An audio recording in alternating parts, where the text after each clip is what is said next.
Hi, this is Diandra from Don't Fall Asleep Film, and you're watching the Morbid Files with Tex. Remember, whatever you do, don't fall asleep.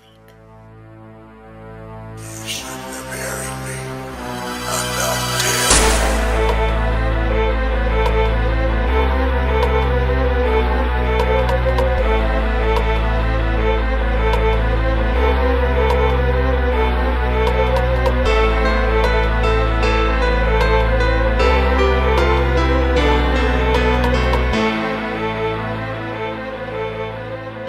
What's up, YouTube? Welcome back to the Morbid Files channel. I'm your host, Tex, and tonight I have a very special guest, someone I'm very excited to have on, and that is Paige Joy from Don't Fall Asleep Fan Film.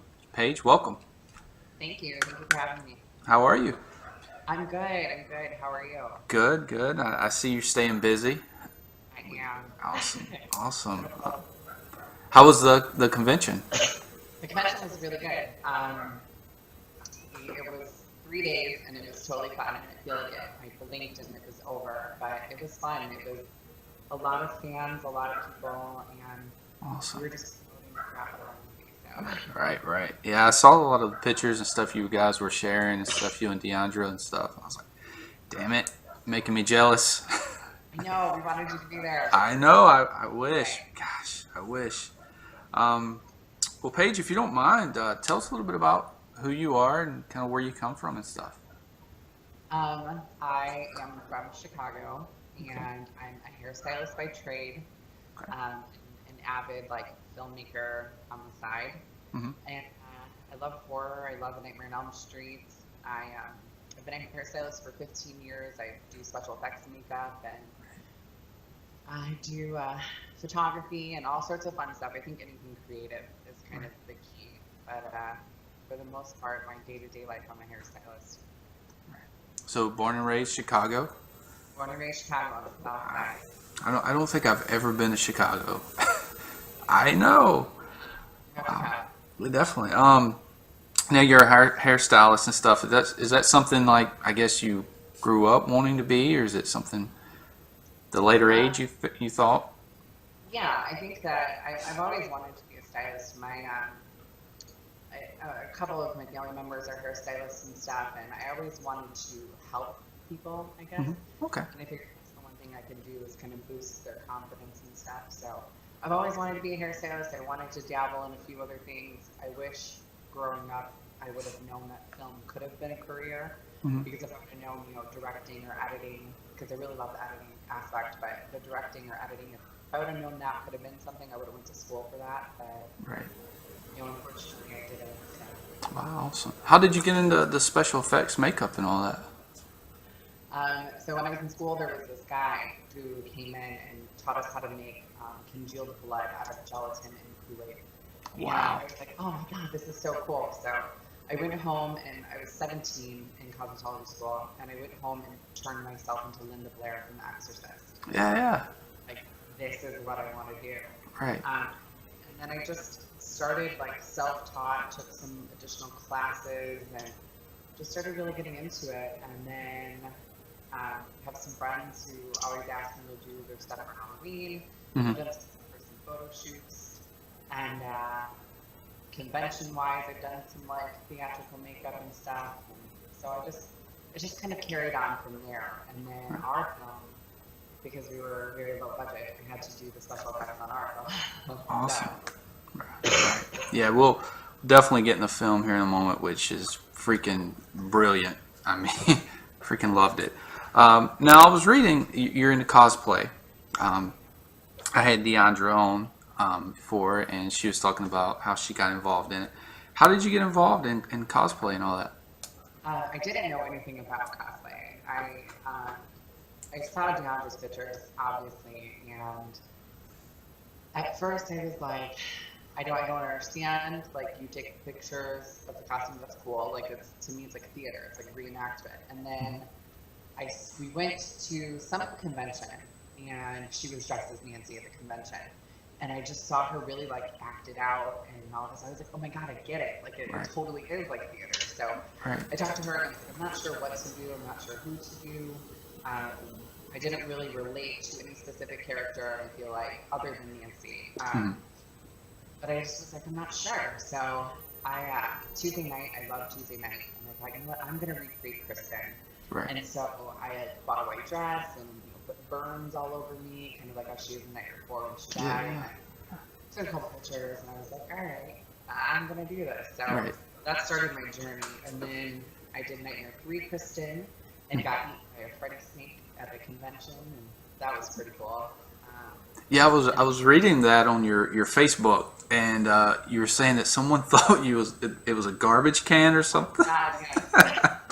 How I the was sitting there getting ready to take like pictures, Mhm. and I had the Freddy steak standing up, and its mouth was so like open for me to like slide in. Right. And people were like throwing garbage in it, and I had my god brother with me, and he's like looking at people, and he's looking at me, and he's like, "This isn't a garbage can." So he, like, picked it up, and like all this garbage like came out. So, Wow.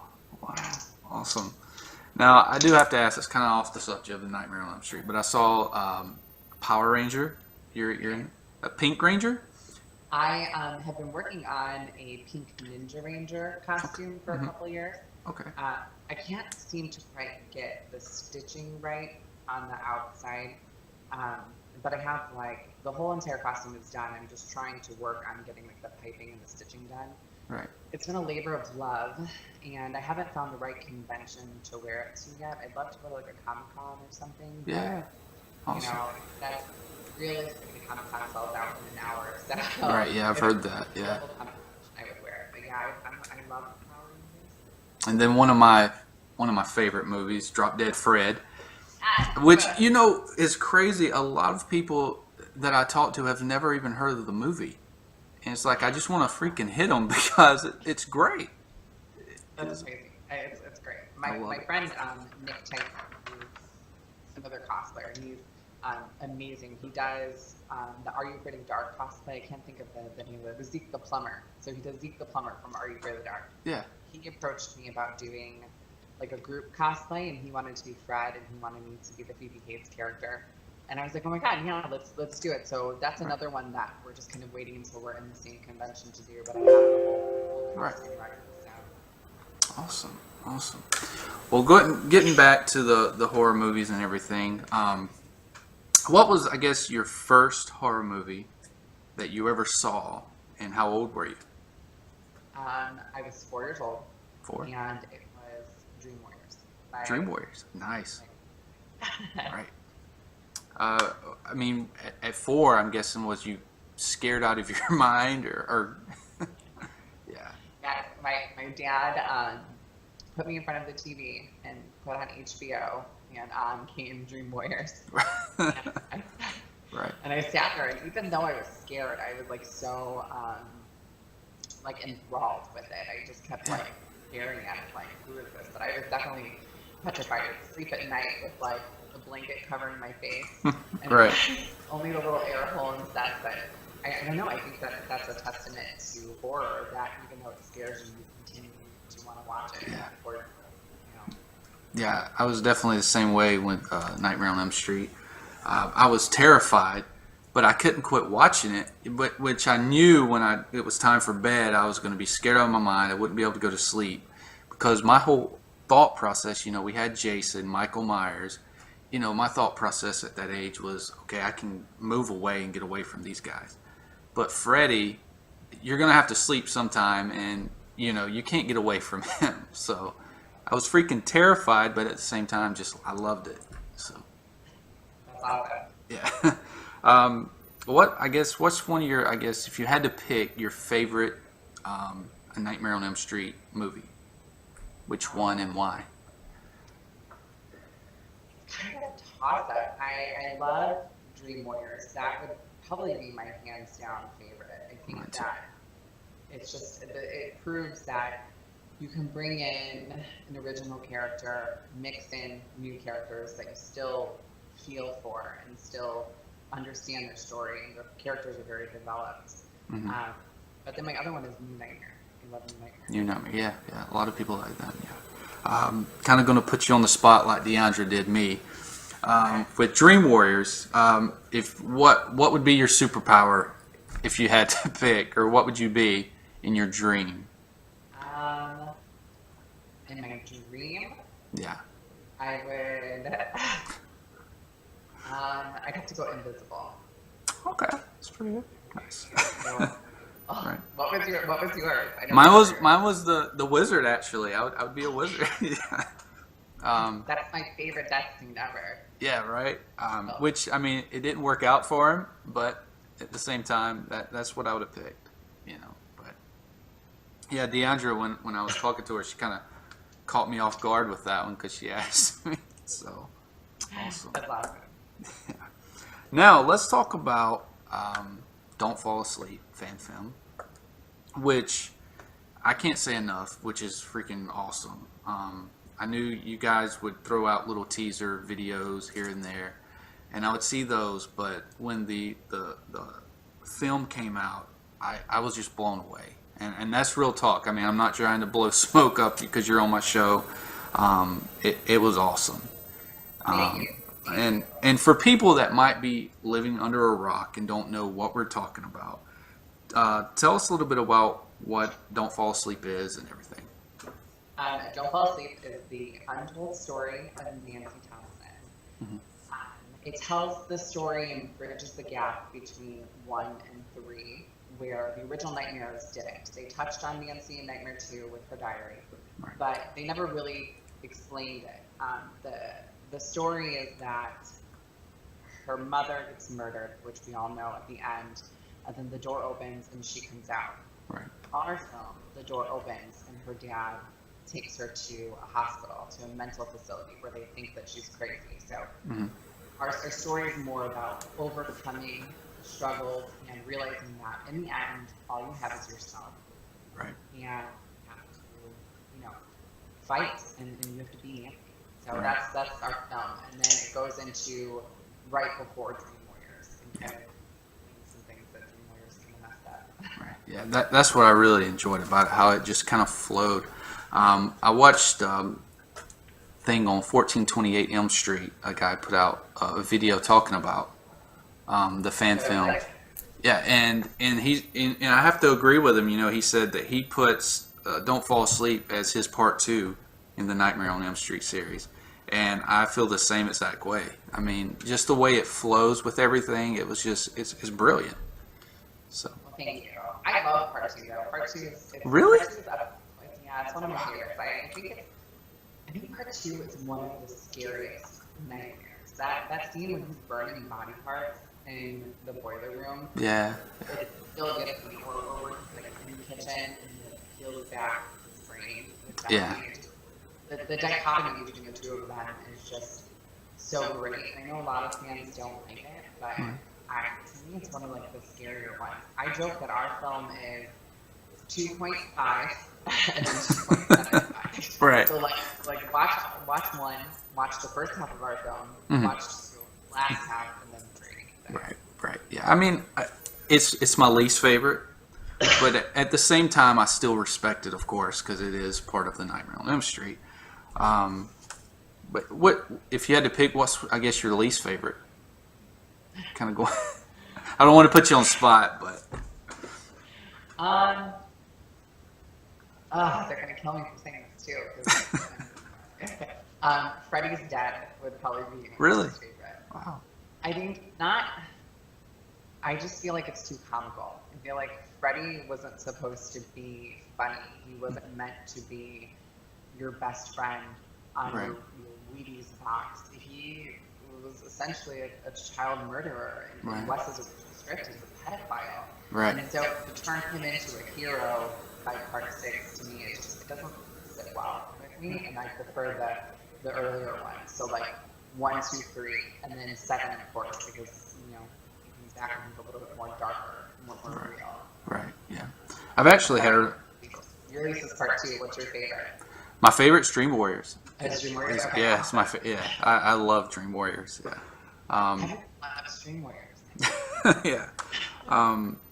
But I've heard a lot of people say the same exact thing that you just said, how it's comical. And I think a lot of people do forget that he was, a child killer and all of this. By the time we do get to Freddy's Dead, he's just this comical guy. So Right. yeah, I do agree. Now you were the director, one of the writers and producers. I guess how did Don't Fall Asleep come to be what it is? I mean, So last year at Horror Challenge, mhm. our friend Ethan Thomas Milliner, he wrote and directed the Confessions of Fred Krueger, Oh yeah, which yeah, is amazing. yeah, yeah, And definitely. we were at the premiere, we were watching it, and it was so good. Mhm. And I turned to Diandra and I turned to Michelle, who's prepared. And I was like, we need to make a Nancy fan film. And they were like, yeah, it'd be cool, it'd be good, we were having a documentary made about us, kind of like a foray into like cosplay and filming. Hmm. And like, Michelle, you can film it, we could do this, we could do that. And it kind of sparked the idea, and I think that they thought I was joking. And then I went home and texted them, and I said, I'm serious. Right. If anybody's going to tell Nancy, it should be us, and we should do this story. So he said, okay, we're like, yeah, let's do it. Let's make a game plan. Let's do it. And so I wrote the first scene, and the first scene is completely different than what you see now. But the quote was in there, and I said, this quote is the basis of what I want our film to be. No one can tell you, or chart that lonely depths, all that stuff where it's like coming out of the struggle. Right. We sent it, and then we started getting things together, and we soon realized that the three of us could not physically handle everything that was going on. So then we contacted our friend Kim, who is like my right arm, like a thank God for Kim Guns. Right. And she came along, and then the four of us together just kind of knocked it out. And Diandra, we had some issues with the script. So when we wrote it, Michelle wrote probably 60% of it, and then I wrote 35% of it, and then Diandra wrote 5% of it. We went back in and rewrote some stuff for a night, but Michelle's like, write big. And I'm like, okay, so I'm gonna write big. I'm like, the opening scene is gonna be Nancy walking next to 1428, and she pulls her hair back, and you see a gray streak, and we're in the boiler room, and Right. and so realistically, we couldn't fly to LA. Right. To do that. So Deandra's like, well, let's rewrite this opening. She's like, can I rewrite the opening? And I said, yeah, rewrite it. I said, whatever you want to do is fine, just to make sure that this quote is in there. And she wrote the beautiful opening that we have to our movie. And when she wrote that and sent it to us, it was a collective like, oh my God, this is our opening. So, Wow. and then, just from writing back and forth, we wanted to make sure to tell Nancy's story and really wanted to show her struggle in the first half, Mm-hmm. and then the last half show the woman that she has become, and show that she was studying, she was in college, and this was her important life. And there's things about Dream Warriors that we realized with writing that people don't realize. So when we initially wrote the script, we were like, this is a little bit too much like Dream Warriors. Like, we're basing this off of that I used to be like them, Mm-hmm. And the more we were writing and the more we were researching and stuff, and I said, no, you guys gotta understand.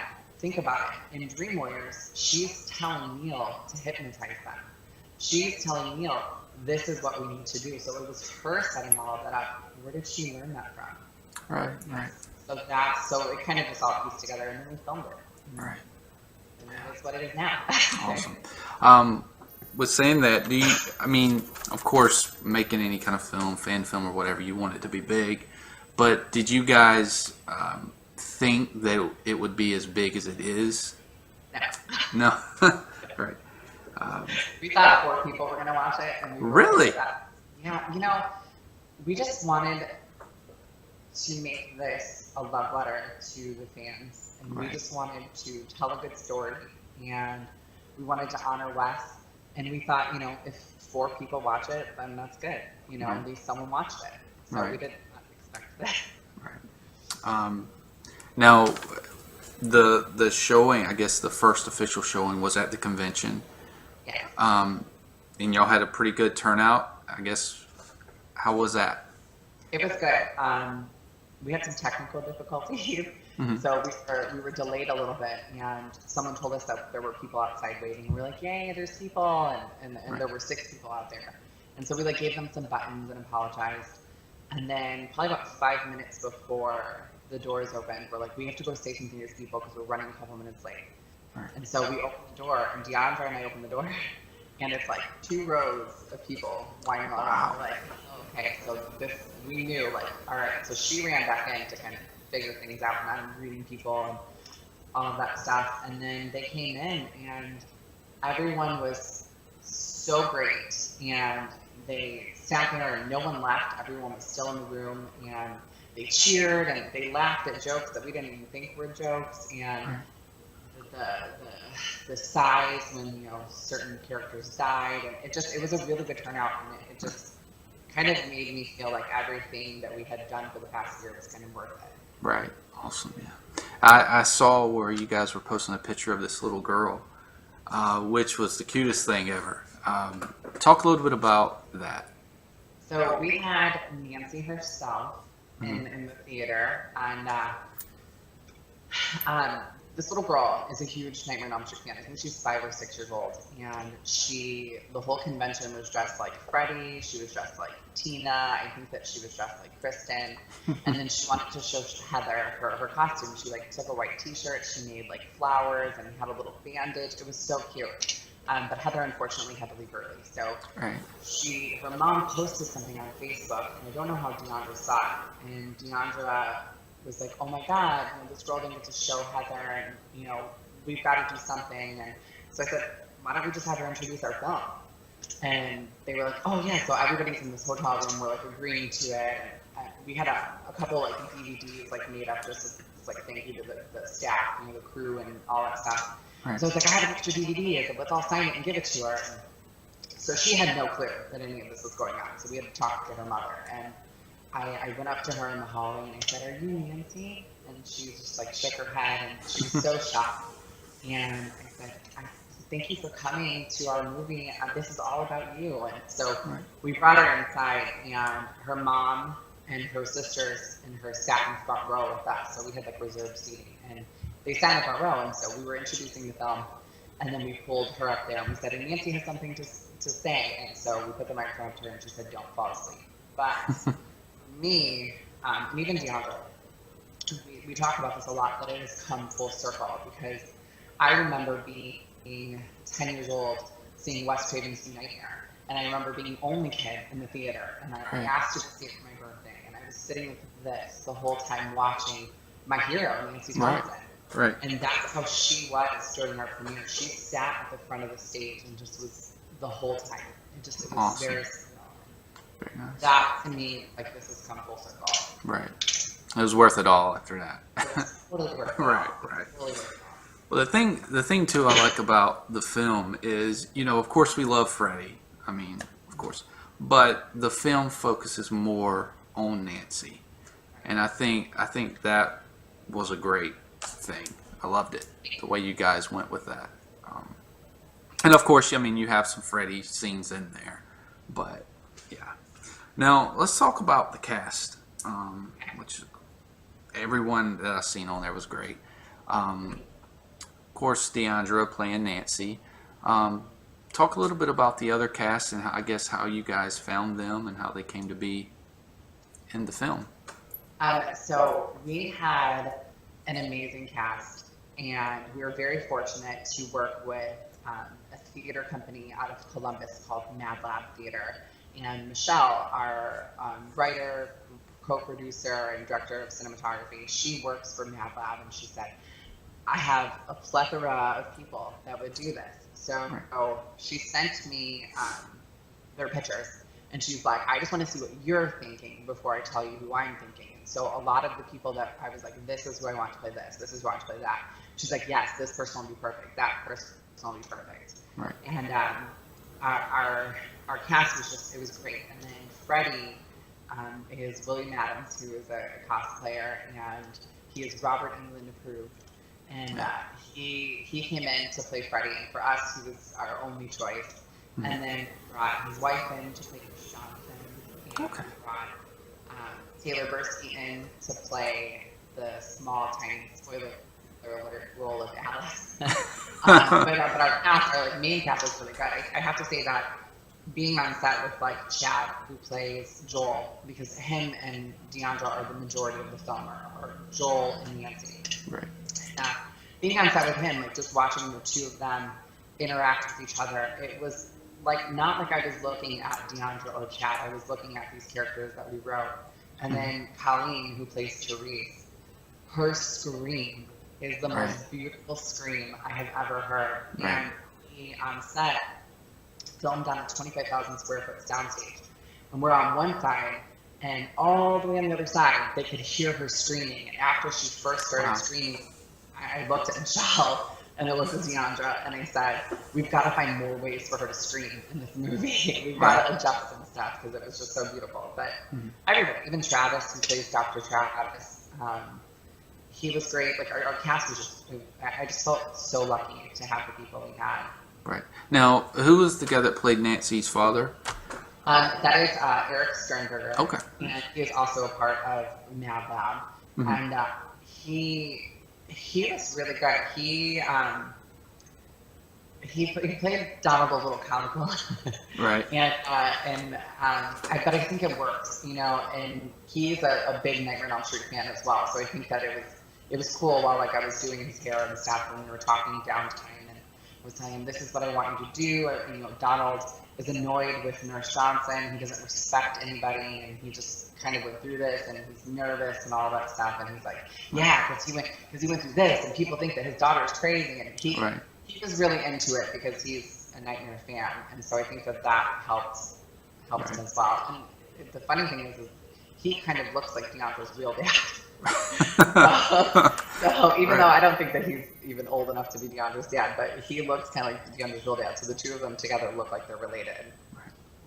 Yeah, I was going to ask you, was it, I guess, for the cast, was it kind of hard for them to get into roles, or was most of them already a Nightmare on Elm Street fans? Or some of our cast are Nightmare fans, and some of our cast aren't Nightmare fans. Some of our cast have never seen a Nightmare on Elm Street. Really? Yeah, which is crazy because they all played the roles. Right. I was about to say you'd never know.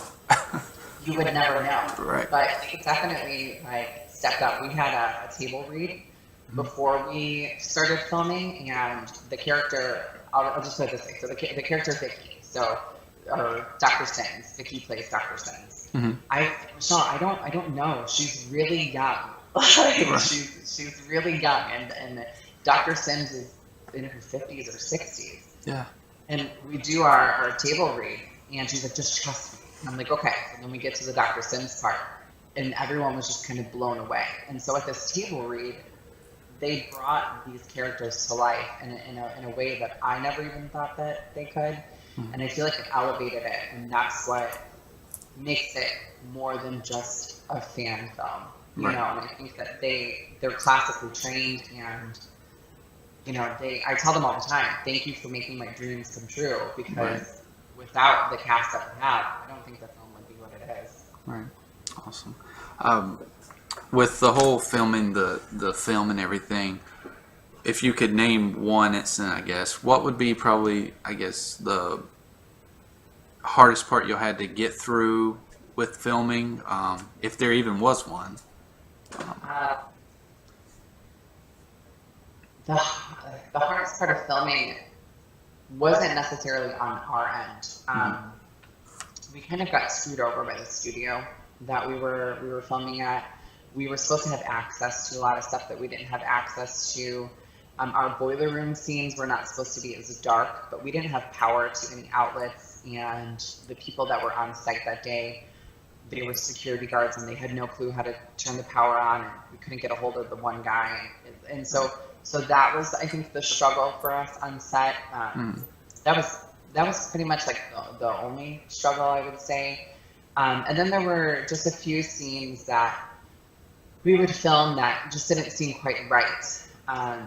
We filmed the Dream Doll scene was completely different. We filmed it at a park, and it just didn't feel fluid. It didn't feel right. We didn't feel like there was enough of Nancy's life in there. So those were kind of the struggles on set. And then we took a break, and I looked at all the footage, and and realized like we have to redo some of this. Like we have to reshoot some stuff. We have to add more of Nancy's life in there. And we had a scene like Nancy and her college professor, and that was my original cameo. I was playing her professor. And then that just didn't feel right. So we wanted to go off of like Andy Mingle's comic books. He has her roommates in there. So we're like, we should write a scene with her roommates and maybe make it a party about her grad party. And that could be why Joel gives her the dream doll and all of that stuff. And so when we took that break and we came back for pickups, filming was like amazing. It was so easy, and we just went through everything. And when we finished, we were like, okay, this is our film. Like, we're good. Like, there's nothing else we have time to add for. There's nothing else we can add. But as far as like down stuff, it was just like the studio stuff. Right. Awesome. Now, how many days did it take you guys to film? 2 days. 2? Really? That's the reaction. Wow. Wow. We filmed it in 2 days, 2 very long days, 12 hours straight through, and nobody had time to eat. Nobody had time to really there was downtime for some of the actors, but we had to make sure people were eating. Like Kim was like, I need to eat a sandwich, and Michelle was like, I gotta make something to eat. So we had to make sure that people were eating because we were just kind of going through it. But we filmed it in 2 days, and then we had probably about an 8-hour day of pickups, I would say. And that happened a couple months later. So like 2.5 days. Awesome. Well, moving on, let's talk about the score and the music for the film. Which I saw the music video, Fear the Reaper, with Fight for a Dream. Yeah, it's right. Oh, man, badass, I have to say. Thank you. How did all the music, was you in charge of, I guess, picking the music and everything? So our friend Anthony Brownlee, who plays an orderly in the film, and he was our on-set photographer, he posted this Don't Fear the Reaper song by this band Denmark in Winter, and we fell in love with it. And I was like, this is what we should put in the trailer. Like, I fought really hard to like get it into the trailer. Right. And so that's the song you hear in the trailer. And I contacted them and I said, hey, we have this film. It's nonprofit. Can we use a minute of your song? I sent them stuff and they said, absolutely, we love that. Just make sure to link us. So we used it, and it kind of got like a really good reaction. And so our original sound guy, who ended up not even working on our film, he was working on a rendition of Don't Fear the Reaper. And we were going to put that in the end. We weren't sure, but I was like, I really want Don't Fear the Reaper in the end. Diandra really wanted it. It was, we really wanted Don't Fear the Reaper. Because we thought it's so perfect. It ties into Nancy's story. Definitely. And our sound guy, there was some issues and stuff. And when he couldn't do it and wouldn't do it, I was like, I don't know what to do. Like, what do we do? And Kim Gunzinger, she's my right arm. She said, well, Matt, who is her boyfriend, is in a band. And she was like, he can do it. And I was like, why didn't I even think of this? Right. So Fight for a Dream, literally it took them, I think, a week and a half, 2 weeks to do that. And they sent it to us, and I played it in my car on repeat for like probably a good week because I just was obsessed with it. Right. And then out of the blue, they kind of were like, let's do a music video. So I was like, okay. So I drove like 8 hours to Ohio, and we did a music video in one day and filmed at this abandoned mental facility. And we did the music video, and we're like, we're onto something. Like, this is kind of cool. And I knew people would like the film, obviously. Like, I hoped that 4 people would watch it, but I knew when people heard this song that they were going to freak out because it was that good. And everybody's loving it. And definitely, yeah, definitely loved it. Now, through the film and stuff, with the score and stuff, who's in charge of that? So Lito Velasco did our score. He did Leviathan. He did a screen documentary. Of course, he did the Never Sleep Again documentary. He's just amazing. His score for things he's just amazing. He's an actor. He's a music composer. He's just multi-talented. And he did the score for Confessions of Fred Krueger. And he approached Diandra because they're good friends. And he said, I want to score this. and she said, "Hey, how do you feel?" And Michelle and I and Kim and I, we were like, "Okay, let's do it." Heck yeah. It's amazing. Like obviously. Right. So we just gave him free reign. We told him this is what we want to do. This is where we want certain things, and we trust you, so do whatever. And so he was in charge of everything. He did everything, the placement of certain sounds and music, and it turned out beautiful. Yeah, definitely. Yeah, did an awesome job. Do you think, Paige, that there will be another fan film, or is this it? Or can you not say? There is something I would say in talks right now, not in the works. We're working on an original film, and that starts shooting in October. And after that, we're kind of taking a break, and we're going to kind of get some stuff together. Right. But there's talks of possibly a web series, not based on Nancy, but maybe in the nightmare genre. There's talks of it, so very nice. That's all I can say right now. Wow. Awesome. Well, Paige, again, thank you so much for coming on. Thank you. It has truly been an honor to have you. Now, for people that want to find out more information about the fan film and everything, where can they go? They can go to our Facebook. It is Don't Fall Asleep Fan Film. Mm-hmm. They can go to our Twitter, which is Don't Fall_asleep, I believe. And then we also have an Instagram, which is Don't Fall Asleep Film. So those are the 3 places. And then our YouTube, where you can see the movie, is Okay. And I'll definitely leave the links in the descriptions below for people to click. All right. Well, Paige, thank you so much for being on. Thank you so much, Jack. Thank you for having me. And I hope everyone enjoys the film. Definitely. All right, ladies and gentlemen, that's going to wrap it up. Y'all know the deal. Till next time, stay safe.